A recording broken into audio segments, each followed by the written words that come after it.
Bueno, esas cosas lógicamente nosotros las vamos a relacionar en la próxima exposición con el tema de la propuesta constitucional que nos están haciendo en este momento los compañeros de nuestro amigo Fuad Chain. Muchas gracias. Muchas gracias, un gusto de saludarlo, de estar aquí en esta región en la que he tenido tantas veces la oportunidad de visitar. Agradecerle a Claudia por su presentación y también porque creo que partimos por lo importante, con el relato de las personas, de los seres humanos, personas que tienen familia, que tienen historia y que también quieren tener un futuro. Y luego fuimos a las cifras. Y quiero decir que esto no se trata de difundir una campaña del terror, de asustar a la gente, sino que por el contrario, creo que no se puede ser ingenuo. Porque siempre uno piensa que esto no va a pasar donde estoy yo. Yo soy de la Araucanía también. Soy mestizo, soy nieto de inmigrante palestino y nieto de mapuche. Mi mamá es Valenzuela Lonconado. Soy de Curacautín. Lo que hasta hace poco tiempo siempre dijimos aquí, la verdad, este conflicto no existe. Pensábamos que era algo de Ercilla, de Collipulli, y cuando quizás uno empieza a tomar conciencia es demasiado tarde. Y eso creo que ha ido pasando en distintos lugares, no solo en la Araucanía. Antes decía esto un tema de la Araucanía, hoy día está en Biobío, en los ríos, en los lagos y ya en la región de O'Higgins. Lo mismo ha pasado en otros fenómenos delictuales. El narcotráfico era algo de ciertos barrios, poblaciones de Santiago. Hoy día es algo que es una realidad en todo el país. Cuando veíamos esta narcocultura y este crimen organizado extremadamente violento, con ajustes de cuentas, con un tremendo poder de fuego, pensábamos que esto era una realidad de Colombia, de México, de Venezuela, pero no una realidad que de alguna manera pueda llegar a nuestro país. Y hoy día está el cartel de Jalisco, está el famoso tren de Aragua, pero también está el tren del Llano, la banda del Coque, la banda del Petache, el cartel de los Soles, y están en todos lados.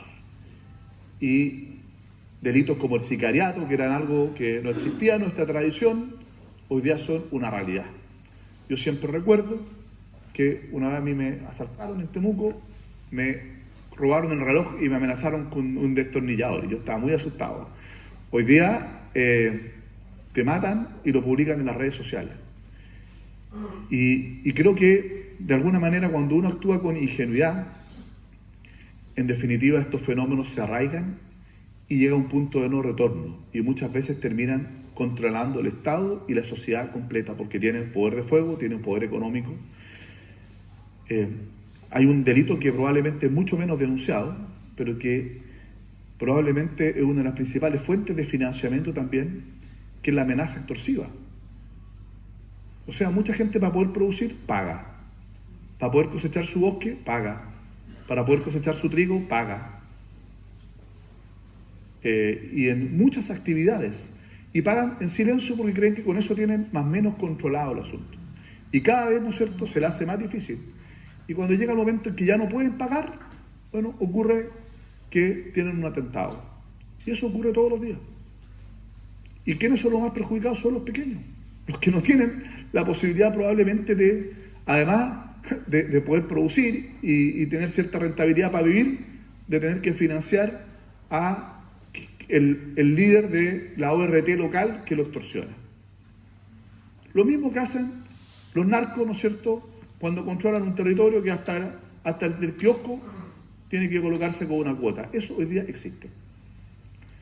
Hace 2 años, casi exactamente 2 años, a mi familia le quemaron su casa, a mi papá, sus casas, sus cabañas, un hostal, maquinaria, y hace 4 meses ingresaron a Las Termas, un centro turístico donde nunca, ni a 30 kilómetros había una comunidad, ni un título de merced, ni nada. Curiosamente, estamos en la cordillera, la Araucanía nosotros, y son un grupo de Ercilla que llegó justamente por la mala implementación de las políticas de tierra allá, y reivindican esto como su territorio, y otro grupo de Teodoro Schmidt de la costa. Y llega a ser ridículo porque estamos en plena cordillera y el cartel a reivindicación territorio lafkenche, que son los de la costa, digamos, ya, y estamos en plena cordillera. Y cuando conversamos con ellos nos dicen, no, muy simple, arreglemos esto, un porcentaje de las utilidades y queremos una cabaña con piscina termal permanente para nosotros, ¿ya? Y lo dicen por WhatsApp, porque actúan con total desparpajo, ¿ya? Y yo creo que, de alguna manera, entonces, todos los países del mundo lo que hacen es, a través de sus constituciones, sus reglas, sus leyes, sus instituciones, es fortalecer la capacidad para poder enfrentar estos nuevos fenómenos: el terrorismo, el narcotráfico, el crimen organizado. Porque el Estado social y democrático de derecho, que es, de alguna manera, la gran promesa de esta nueva Constitución, que yo valoro, que yo creo que eso es fundamental, es un cambio de paradigma, son estas tres palabras juntas: Estado social y democrático de derecho. Para que tengamos un Estado social tenemos que tener un Estado democrático. Y esta Constitución, lamentablemente, lo que nos va a llevar es a la ingobernabilidad democrática, al debilitamiento de la democracia, completamente. Y además, en definitiva, hacer que el Estado de Derecho termine siendo una ilusión por lo que ocurre con los sistemas de justicia y por lo que ocurre en materia de seguridad. Sobre el tema de gobernabilidad democrática podría hablar un día entero. El sistema político, estuve en esa comisión, pero no es para lo que me invitaron, sino que voy a hablar justamente del tema de seguridad, que ya da para bastante. Decirles que yo soy un fuerte partidario que Chile tenga una nueva Constitución. Recién alguien por ahí me recordaba, usted, uno de los que fue protagonista del acuerdo del 15 de noviembre, sí, y no estoy arrepentido de eso, todo lo contrario. La primera firma que está ahí en ese documento es la mía, la tengo ahí enmarcada, y creo que permitió buscar un camino democrático e institucional para salir de un problema que estábamos viviendo de insurrección, y donde una alternativa era la respuesta militar, y logramos tener una discusión democrática. Porque hoy día estamos en una discusión democrática, con dos opciones legítimas. Yo estoy trabajando y espero porque gane el rechazo en este plebiscito del 4 de septiembre, pero estamos en una discusión democrática, y yo por eso que creo que de alguna manera fue muy relevante que pudiéramos lograr ese camino de salida. Y tan importante sea, le di que fui candidato y gané con la primera mayoría, y trabajé intensamente para que esto funcione, porque creo que Chile necesita una nueva Constitución. Pero cuando uno se equivoca en un texto constitucional, no es lo mismo que cuando se equivoca, lo decía Claudia, al elegir una autoridad. Porque aquí son generaciones completas las que pagan las consecuencias. Son décadas los que vamos a tener que tener un nuevo texto constitucional. Y por lo tanto, no podemos tener la irresponsabilidad de aprobar algo que sabemos que tiene problemas graves para la democracia, para la prosperidad, para la seguridad, para la paz social, y luego pretender arreglar las cosas en el camino. Ese es un camino irresponsable e ingenuo. Y cuando se trata de democracia y de discusiones constitucionales, la ingenuidad le ha terminado costando caro a los países, porque ha terminado costando la democracia. Y eso es lo que ha pasado en todas partes. Para mí ha sido mucho más fácil estar por el apruebo, por cierto, imagínense, y que ojalá ganara el apruebo. Mi nombre en la Constitución, soy abogado, estoy desde el principio hasta el fin. El ego no me hubiesen pasado al Tribunal Supremo, no me hubiesen andado amenazando hasta con querellas que después las tienen que retirar, no me hubiese hecho el bullying que hacen en redes sociales. Pero la verdad es que aquí lo que nos jugamos el futuro del país, y uno no tiene que tomar decisiones ni por comodidad ni por tranquilidad personal. Aquí lo que está en juego es mucho. Y me voy a ir refiriendo a algunos de estos términos, pero quisiera partir despejando un concepto que yo no comparto y que se ha instalado mucho, porque hay que mirar una lógica sistémica de la Constitución. ¿Y qué es lo que se ha dicho mucho? Que este es un mamarracho, ¿no es cierto? Yo les quiero decir que esto no es un mamarracho. Este es un texto muy bien hecho. Es un texto muy bien construido, pero con objetivos que son absolutamente peligrosos para nuestro país. Este es un texto constitucional que permite que un líder populista pueda hacerse del poder, controlar completamente la institucionalidad del Estado, pueda de alguna manera manejar y manipular el Poder Judicial, pueda controlar completamente el órgano persecutor penal para perseguir a los adversarios y defender a los propios. Todo esto de manual. No sé si se ha leído el libro Cómo mueren las democracias, esto está escrito de manual, ¿ya?, que le va a permitir, en definitiva, lograr un control completo de la institucionalidad del Estado. sin mayor contrapeso.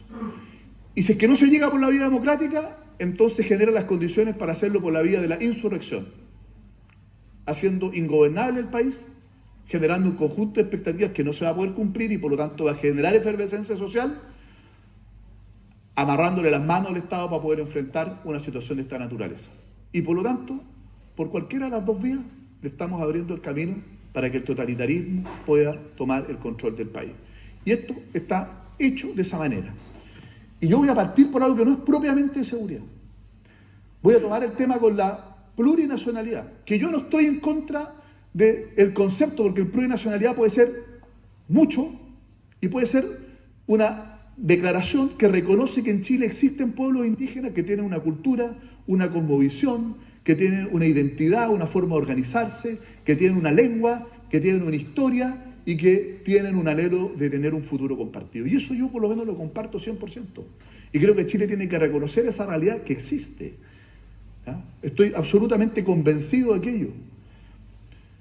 Y creo también, y aquí, que el tema de la restitución de las tierras, que son justamente los títulos de merced y los títulos de comisario, entre otros, es algo que es una reivindicación legítima y justa, muy mal resuelta en la ley indígena, porque entre otras cosas no tiene límite, y porque además se lo deja ¿a quién?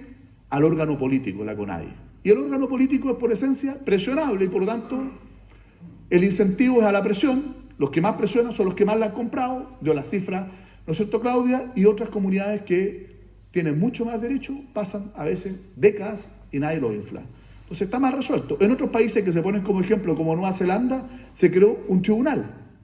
Y la gente las comunidades que pretendían tener un derecho en el tribunal resolvía, decía, se compra tanto a tales personas y se acabó. Y no que se le iba a comprar a los otros. O sea, la tierra es finita y tú pones una demanda que tiende al infinito sobre un bien finito. Eso es simplemente generar conflicto. Y el tema de la plurinacionalidad, en lugar de ayudar a resolver los problemas que tenemos en la Araucanía y la macrozona sur, los va a profundizar y los va a exportar a otros territorios. Si ustedes ya escucharon, ¿no es cierto?, el otro día a Eric Chinga, uno de los convencionales de Aguita, que dice que los de Aguita llegan, ¿no es cierto?, hasta el Mapocho. ¿Ya? ¿Y qué es lo que hace este concepto de plurinacionalidad? Además de definir el tema de la plurinacionalidad, los escaños reservados, que son cuestiones más políticas, ¿cuál es lo complejo? Que reconoce un conjunto de derechos colectivos sobre un concepto que no está definido, el territorio. ¿Cuál es el territorio del pueblo mapuche? No las tierras están definidas, el territorio. Yo le preguntaba a mi amigo Millaúl Adolfo el otro día en un programa de televisión, 4 veces le pregunté, y no me respondió, porque la respuesta fue la que dio la Machi. Nosotros no queremos un número de hectáreas determinado, o al Mapu de norte a sur, de este a oeste. Eric Chinga dice, nuestro territorio llega hasta el Mapocho. ¿Y cuáles son esos derechos colectivos? Libre determinación, autogobierno, autonomía, sistema de justicia propio, derecho además a veto, artículo 191, sobre cualquier cosa que afecte a su derecho en ese territorio, al uso de los recursos en ese territorio, de todos los recursos, agua, minerales, bosque, etcétera. Y ese es un territorio que compartimos, pues. Entonces lo que se genera ahí es una lógica de apartheid. Y una cosa es el reconocimiento y que tienen derechos colectivos, pero otra cosa es instaurar un sistema de apartheid que lo que va a hacer es profundizar los conflictos que existen y por lo tanto exacerbar los niveles de violencia y exportarlos a otras zonas donde hoy día no existen. Y eso a mí me parece que es tremendamente complejo, porque ni Bolivia, con más de un 60% de población indígena, se atrevió a tanto. En Bolivia se dice que en las autonomías territoriales indígenas, primero dice que tienen que tener como base las tierras ancestrales comunitarias. En la Constitución chilena no lo dice. Dice las tierras que históricamente han ocupado, territorios que históricamente han ocupado. Eso puede ser. ¿Y quién lo define? Una comisión política que se crea también al efecto. En la Constitución de Bolivia dice que en esas autonomías se resguardan los derechos legítimamente adquiridos por terceros. En la propuesta de la Convención no se resguardan los derechos legítimamente adquiridos por terceros en esos territorios. No lo dice. En la Constitución de Bolivia dice que los sistemas jurídicos se aplican solo dentro de la autonomía territorial y para sus asuntos internos. En la propuesta de la Convención no dice nada de eso. Dice que la ley lo regulará, entonces, no, pero es que por ley podemos arreglar de que queden fuera las materias penales, que sea solo en asuntos internos, etc. Pero resulta que tiene un problemita, porque la norma dice que ambos sistemas tienen que coexistir en plano de igualdad. Eso dice la norma constitucional. Y por lo tanto, si la ley lo limita y dice, no, esta materia no, etc., después se puede ir a la Corte Constitucional a decir esa ley es inconstitucional porque no están coexistiendo en plano de igualdad, porque están colocando un sistema de justicia inferior. ¿Y qué es lo que garantiza un sistema de justicia en plano de igualdad propio? Impunidad, pues, para todos estos hechos. Impunidad completa. Porque las materias penales van a poder ser perfectamente juzgadas por sus sistemas propios. Porque va a ser dentro de sus, y además va a ser dentro de sus territorios. Entonces, yo creo que, más allá de que esto tiene una normita que dice que se resguarda el Estado unitario, el Chile único indivisible, eso es declarativo. ¿Qué es lo que hace el resto del texto constitucional? Es hacer que esa declaración sea completamente ineficaz en la práctica. Y eso nos va a generar mucho más conflictos que va a haber que enfrentar. Una constitución que promete un conjunto de derechos sociales, pero que se encarga de hacerlo absolutamente inviables, porque los derechos sociales sin tener prosperidad, y no hay ni un artículo aquí que permita estimular la actividad económica, la prosperidad, ¿cómo lo vamos a financiar? Cuando vamos a tener la posibilidad de tener, por ejemplo, incluso huelgas sin límite. No lo va a poder limitar el legislador, va a haber huelgas que no tengan que ver con la actividad de la empresa o de la industria determinada, política, por solidaridad, etcétera. Y el legislador no lo puede limitar por mandato constitucional. Además de un conjunto de elementos que van a generar incerteza jurídica. Ya lo conversábamos, no solo conceptos que no están definidos, precio justo, ¿no es cierto?, que hay que considerar igualdad sustantiva, grupos históricamente postergados, ¿cuáles son? Y todo eso tiene que considerarse porque los tribunales no solo tienen que fallar de acuerdo a la ley, sino que de acuerdo a enfoques y perspectivas de género, que estoy de acuerdo con eso, particularmente intercultural, interseccional. Entonces, lo que podemos tener es un estancamiento económico, una gran frustración, y ya eso lo hemos vivido, ¿ya?, lo que puede ocurrir con esto. ¿Y qué es lo que ocurre con el Estado para poder enfrentar esto si se desborda por la violencia?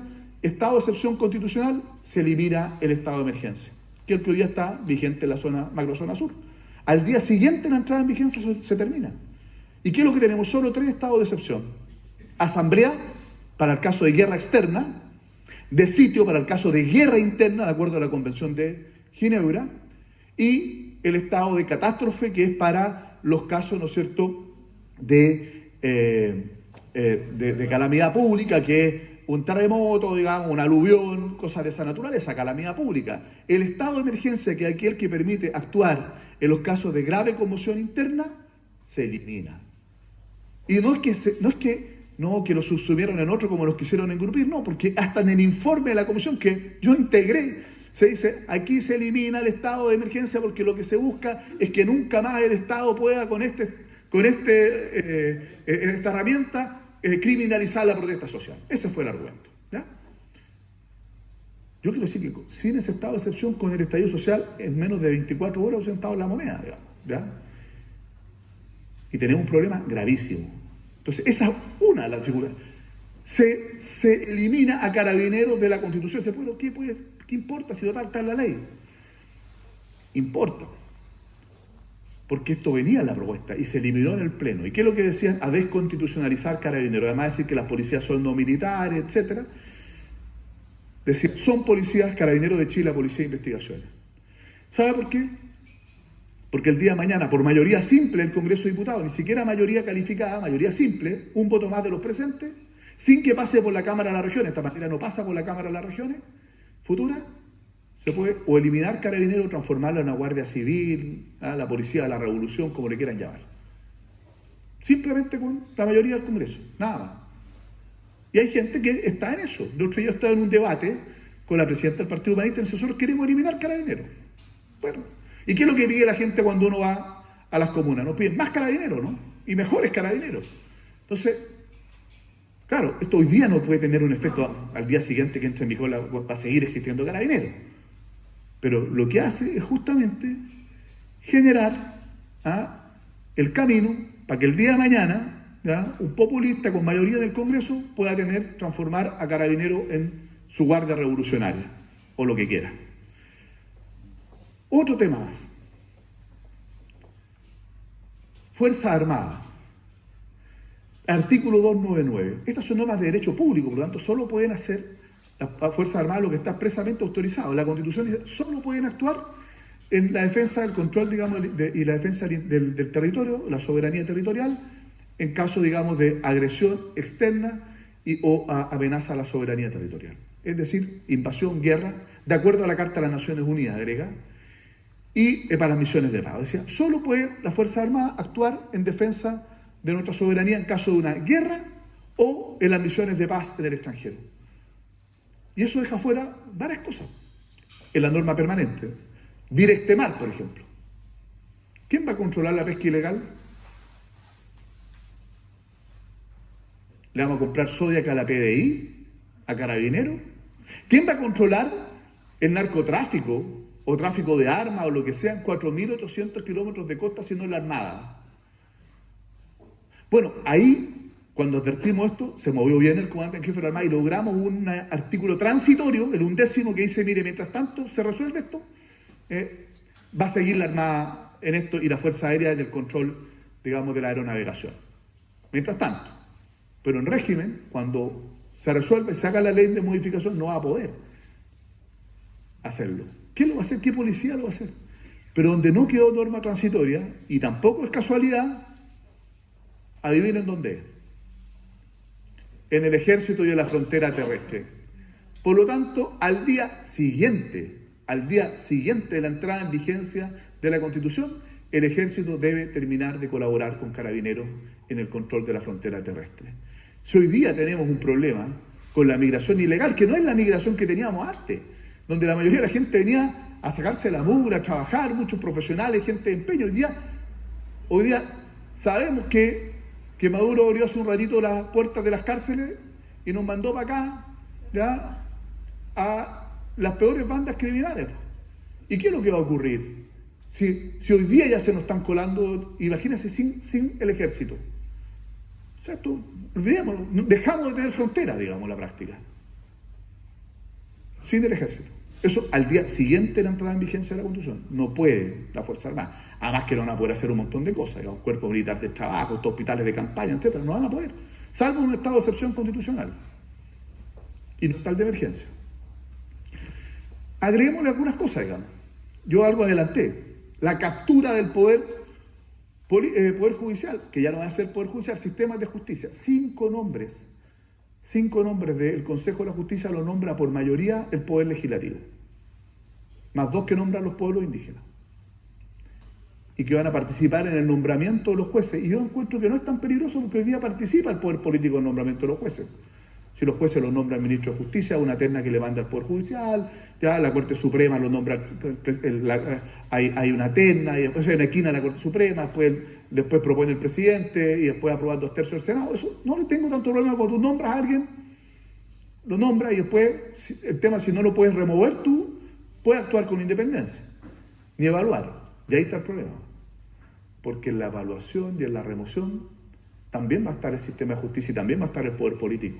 Entonces no solo va a participar el poder político en el nombramiento de los jueces, sino que en la evaluación de los jueces y en la remoción de los jueces. ¿Qué independencia va a tener los sistemas de justicia de los jueces del poder político?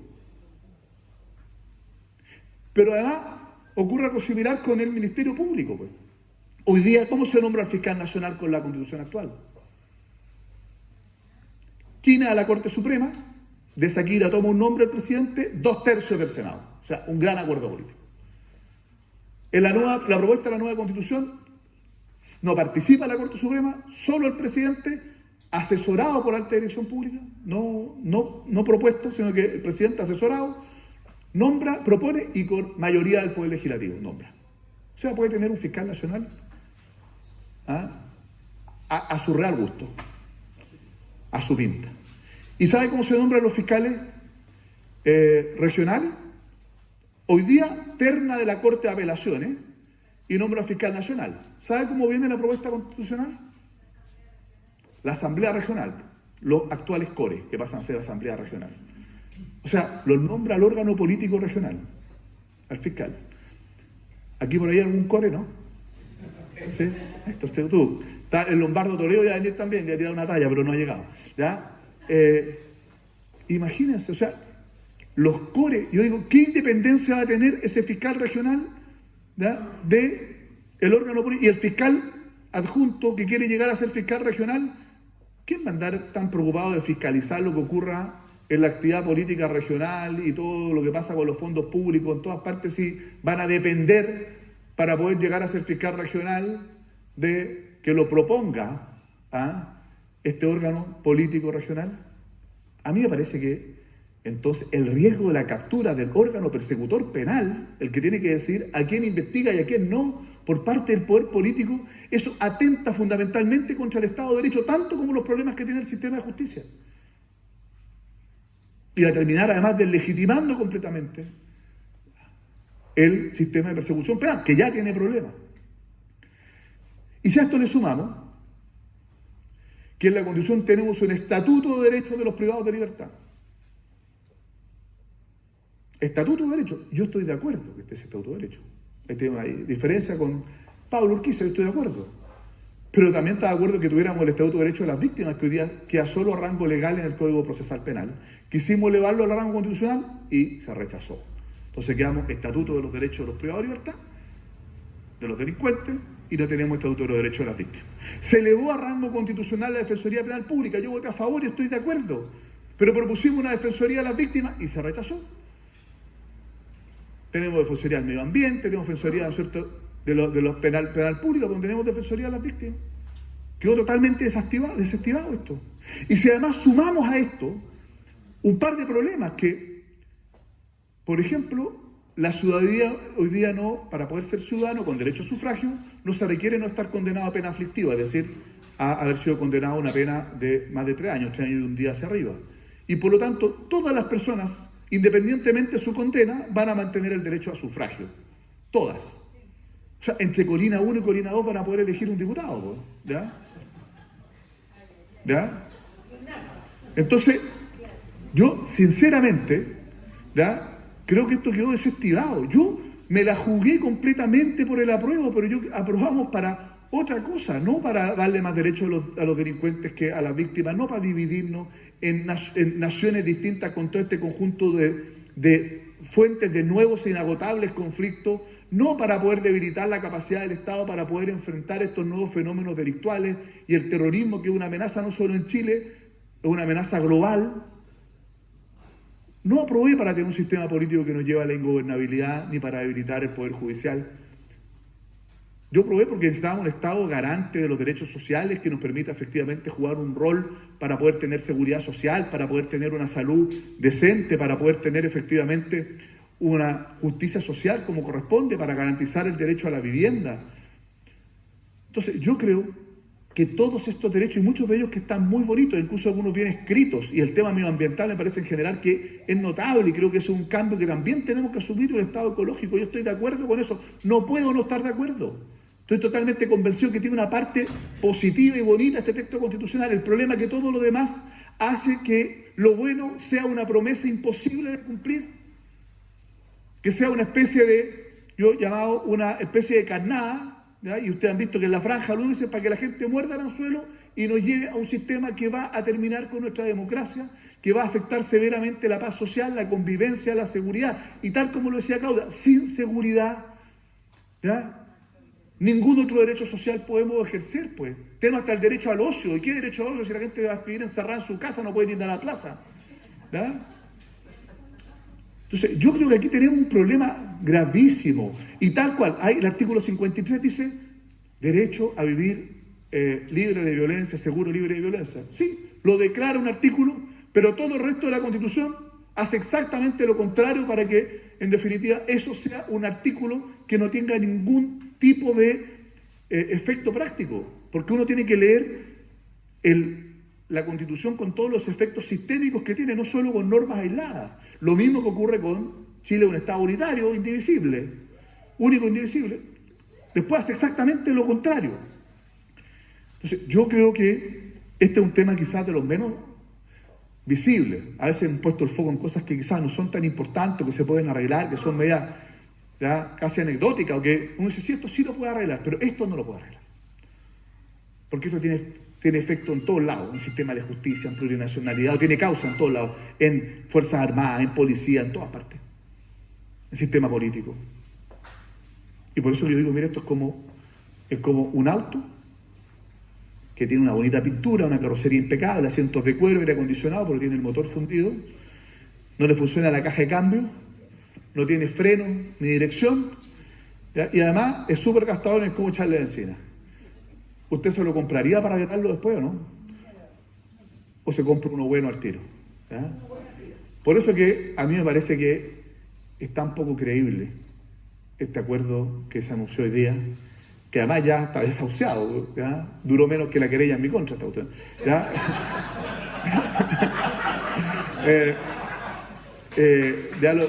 Hoy día que ponerle un poco de humor, ¿no? Aunque no, créanme que no es muy gracioso cuando uno es víctima de estas cosas. Yo lo único que falta es que contraten un sicario y manden a matar a uno ya. Esto más se parece a la mafia que a los partidos políticos.